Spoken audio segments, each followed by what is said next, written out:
আসসালামু আলাইকুম। কেমন আছেন সবাই? আশা করি আলহামদুলিল্লাহ ভালো আছেন। আমি সাধারণ একজন মানুষ, ভীষণ অজ্ঞ। অনলাইন সম্পর্কে, বিজনেস সম্পর্কে আমার কোনো ধারণা নেই। তবুও আমি কখনো থেমে থাকি না।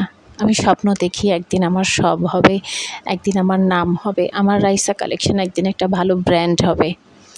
আমি কাজ করি মূলত হ্যান্ড পেইন্টিং নিয়ে, কুশি কাজ, সুই সুতোর কাজ, থ্রি পিস এগুলো নিয়ে আমার কাজ। আমি এই কাজগুলোকে ভীষণ ভালোবাসি। ক্রিয়েশন কিছু আমার ভীষণ পছন্দ। কোনো কিছু তৈরি করতে আমি ভীষণ ভালোবাসি। আমার হাতের ছোঁয়া থাকে। আমি হাত দিয়ে কিছু একটা তৈরি করব, ওইটা কেউ একজন ব্যবহার করবে।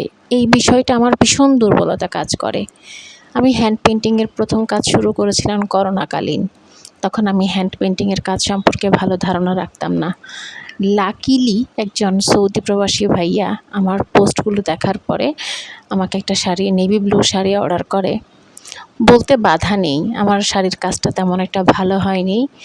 যদিও আমি শাড়ির দামটা পেয়েছিলাম, কিন্তু কীভাবে পেইন্টিং করব, কীভাবে কুরিয়ার করব এটা সম্পর্কে আমার কোনো ধারণা ছিল না। দাম কত রাখবো তাও আমার ধারণা ছিল না। আমি প্রথম কাজ শুরু করেছিলাম রেডি রং দিয়ে। তো যাই হোক, শাড়ির কাজ করেছিলাম। এরপর পর্যায়ক্রমে ধীরে ধীরে 1টা 2টো 3টা করে শাড়ি করলাম। 1টা 2টো অর্ডার আসলো টুকটাক, কিন্তু শাড়ির কাজগুলো এত ভালো আমি করতে পারিনি।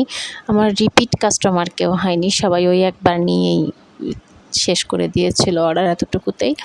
আমার কাজগুলো ভালো হয়নি। এরপরে একটা শাড়ি একটা আপুর পুরো একটা বড় অর্ডার আসে, পুরো একদম ফ্যামিলি সেট আর কি, ফ্যামিলি কম্বো 4,000 টাকার একটা অর্ডার আসে। ওইটা আমি করেছিলাম। ওই আপুটা অর্ডারটা তার মানে শাড়ি, পাঞ্জাবি, বাচ্চাদের ড্রেসগুলো পেয়ে এত বেশি খুশি হয়েছিল, পরবর্তীতে ওনার এক ভাই এবং ভাইয়ের বউ মিলে আরেকটি ফ্যামিলি কম্বো অর্ডার করেছিল। এটা ছিল আমার দ্বিতীয় বড় অর্ডার। এরপরে ধীরে ধীরে আমি শাড়ি করতে থাকি। এরপরে আমি আবার ওই যে কুরুশের কাজ শুরু করি, বাচ্চাদের জামা। তারপরে আবার সুই সুতার কাজ, থ্রি পিসের সুই সুতার কাজ শুরু করি। এগুলো আমি ভালোবাসি। আমি হ্যান্ডমেড চুড়ি বানাই। আমার স্বপ্ন হচ্ছে আমার যে ব্র্যান্ড রাইসা কালেকশন, এটাতে সব কিছু পাওয়া যাবে, হ্যান্ডমেডের সব কিছু পাওয়া যাবে। এটা আমার স্বপ্ন। তবে অনলাইনে পরিচিতি পাওয়াটা আমার জন্য সহজ না। কীভাবে ভিডিও আপলোড করতে হয়, কীভাবে ভয়েস দিতে হয়, এগুলো আমি কিছুই জানি না। তবুও আমি টুকটাক যা কাজ করি তা ভিডিও করে আমার ফেসবুক আইডিতে, আমার চ্যানেলে, আমার ইনস্টাগ্রাম আইডিতে আমি আপলোড করি, চেষ্টা করি। আমি সামনে আগানোর চেষ্টা করি। আমার সবচেয়ে বড় একটি প্লাস পয়েন্ট হচ্ছে আমি থেমে থাকি না।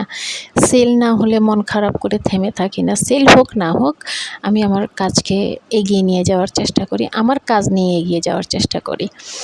যাই হোক, এই যে এই শাড়িটা পেইন্টিং করতেছি, এই অর্ডারটা আসছে আমেরিকা থেকে। অবশ্যই